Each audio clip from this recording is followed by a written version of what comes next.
सभी का स्वागत है योग और स्वास्थ्य पर आधारित हमारे इस बेहद खास कार्यक्रम स्वस्थ विचार में। मैं हूं आपके साथ आपका साथी विकास। दर्शकों, स्वस्थ विचार कार्यक्रम एक ऐसा कार्यक्रम है जिसमें आपको स्वास्थ्य से संबंधित जानकारी दी जाती है। स्वस्थ रहने की जो तरीके हैं और उन विधियों के बारे में आपको अवगत कराया जाता है, ताकि आप अपनी दिनचर्या में रहते हुए अपने ज़रूरी कामों का जो दैनिक कर्तव्य हैं आपके, उनको निभाते हुए आप अपने स्वास्थ्य को भी बेहतर रख सकें। क्योंकि अगर स्वास्थ्य आपका बेहतर है तभी आप अपने जीवन को अच्छे से जी पाएंगे, क्योंकि ये शरीर काम भी तभी कर पाएगा। स्वास्थ्य में अगर जरा भी गड़बड़ होती है तो ये समझे कि उसका सीधा सीधा असर आपके दिनचर्या पर, आपके जीवन पर पड़ता है। रोजाना अलग अलग विषयों पर, अलग अलग रोगों पर चर्चा की जाती है। नुकसान उनके बताए जाते हैं, लक्षण बताए जाते हैं और साथ ही बताए जाते हैं उनसे आपको अपना बचाव कैसे करना है, उसके उपचार। और इसीलिए हम आपको अक्सर याद दिलाते हैं कि जब भी आप इस कार्यक्रम को देखने बैठें, कॉपी और पेन भी साथ में लेकर बैठा करें। नुस्खे और उपचारों को आप लिख जरूर लिया करें। तो आगे बढ़ते हैं और शुरू करते हैं आज के मुख्य विषय पर चर्चा। गुरुजी, आज के इस अंक में हम मौसम के हिसाब से जो समस्याएं उत्पन्न होती हैं, हम उसके विषय में बात करेंगे। जैसे कि गर्मी में गर्म हवाओं के जो थपेड़े लगते हैं, उससे उसे लू कहा जाता है। उस लू से बहुत सारे लोग बीमार भी पड़ते हैं और वो खतरनाक भी होती है और कभी कभी तो जानलेवा तक हो जाती है। ऐसे में कई चीजें जानेंगे।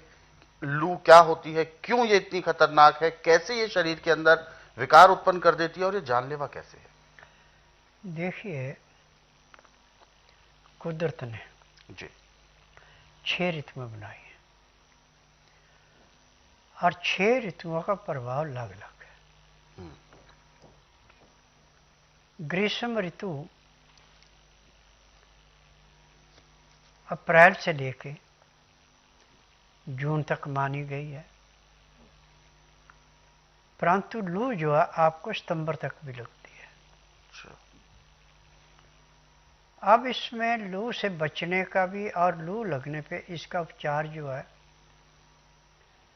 कच्चे आम से ज़्यादा है और इमली से, पकी हुई इमली, कच्ची नहीं। जैसे किसी को लू लग गई तो उसके लिए कच्चे आम लाके उपले जला करके उसकी राख में आम को दबा दें। अब उसमें आम जो है भुना जाएगा। अब उसका छिलका उतार के ताजे पानी के अंदर उसको अच्छी तरह मसल के उसका रस निकाल लें, गुठली को और छिलके को फेंक दें और उसमें काला या सिंधा नमक, काली मिर्च ये जरूर डालना। और इसमें शक्कर भी डाल सकते हैं बिना मसाले की, और ये उसको पीने को दें। और इसमें प्याज चाहे कद्दूकस करके डालें, चाहे उसकी चटनी बना के डालें। अब ये लू को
ऐसे समाप्त करते हैं जैसे कूड़े करकट के ढेर को माचिस की तिल्ली जला के समाप्त करती है।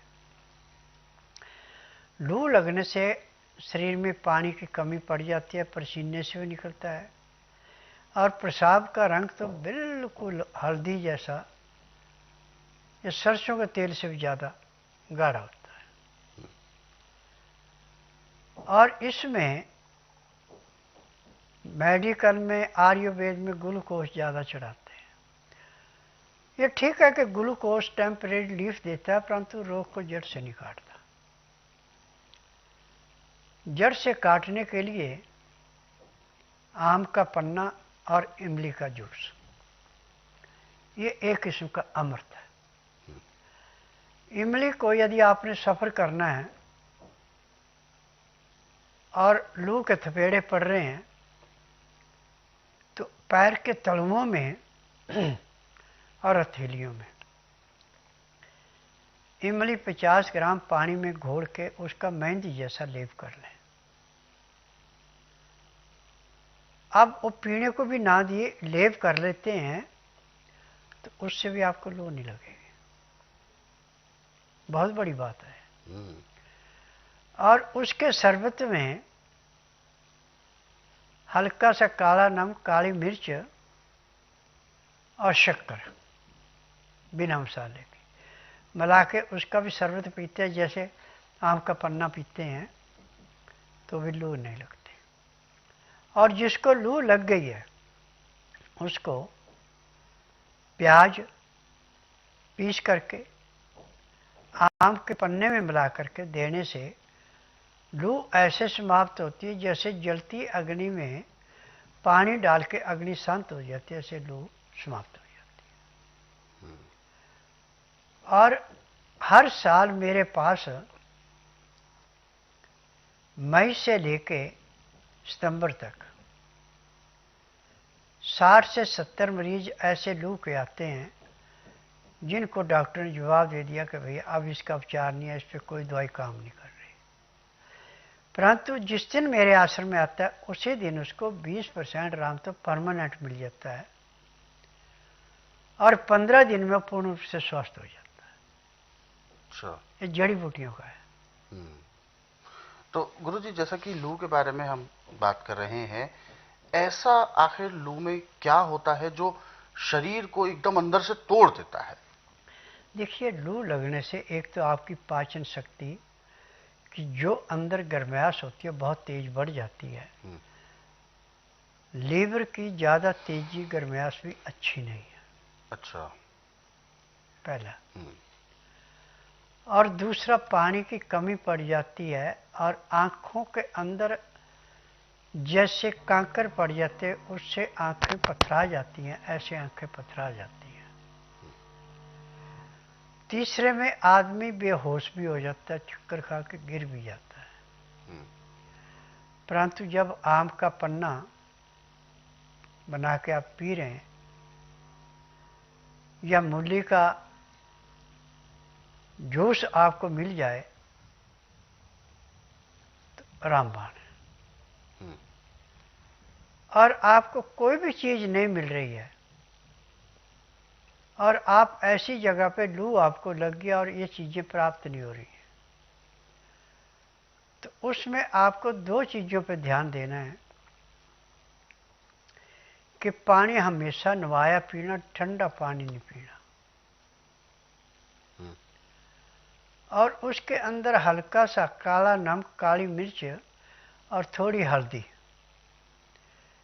ये उबाल के और इसको पीना है, तो भी आपकी लू समाप्त हो जाएगी। अच्छा, सिर्फ इतना पीने मात्र से? हाँ जी। तो दर्शकों, गुरुजी ने भी बहुत सी चीजें आपको बताई हैं जो आपको लू से बचाएंगी भी और लू के प्रभाव से आपको सुरक्षित भी रखेंगे। और साथ ही साथ एक चीज और भी बताई कि यदि गलती से लू का प्रकोप हो भी जाता है आपके ऊपर, तो ऐसे में फिर आपको क्या उपचार कर रहे हैं ताकि उसका प्रकोप जल्दी से जल्दी उतर जाए, जल्दी से जल्दी आप ठीक हो जाए।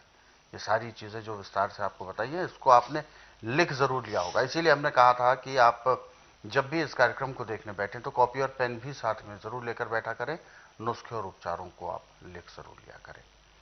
और दर्शकों, यदि आप भी इस कार्यक्रम से जुड़ना चाहते हैं, कोई भी ऐसा सवाल है जो आपके जहन में है आपके शारीरिक कष्टों को लेकर, तो आप हमें कॉल कर सकते हैं, या व्हाट्सएप के जरिए भी आप अगर मैसेज भेजना चाहते हैं तो व्हाट्सएप मैसेज में आपको लिखना है अपना नाम, उम्र, कहां से बात कर रहे हैं और पूरा सवाल, ताकि आपका सवाल लिया जा सके और आपको मार्गदर्शन प्राप्त हो सके। तो आगे बढ़ते हैं, और जो व्हाट्सएप मैसेजेस हमें दर्शकों ने भेजे हैं, हम उनको भी उस कार्यक्रम में जरूर शामिल करेंगे। और एक व्हाट्सएप मैसेज हम यहां पर ले रहे हैं। ये मैसेज हमें आया है चंद्र किशोर जी का, और इनका सवाल है, एक्जिमा से ये ग्रसित है और पिछले 6 वर्षों से इसका कोई परमानेंट इलाज नहीं मिल रहा है। बहुत जगह इलाज करा लिया है लेकिन कुछ लाभ नहीं है। देखिए, एक्जिमा क्या कोई भी बीमारी मेरे लिए ऐसे है जैसे खेत में से गाजर मूली निकालना। आप ऐसा कीजिए, बुधवार छोड़कर गुरुवार से लेकर मंगलवार के बीच में मेरे आश्रम में आइए। जिस दिन आश्रम में आना उस दिन रात्रि 10 बजे तक खा पी के दातन कूड़ा करके बड़ी इलायची मुंह में रख के चूसते रहना।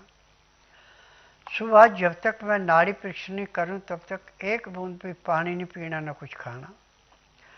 9 से 10 के अंदर अपना नामकरण कराना। 10 से 12 मैं नाड़ी परीक्षण करूंगा।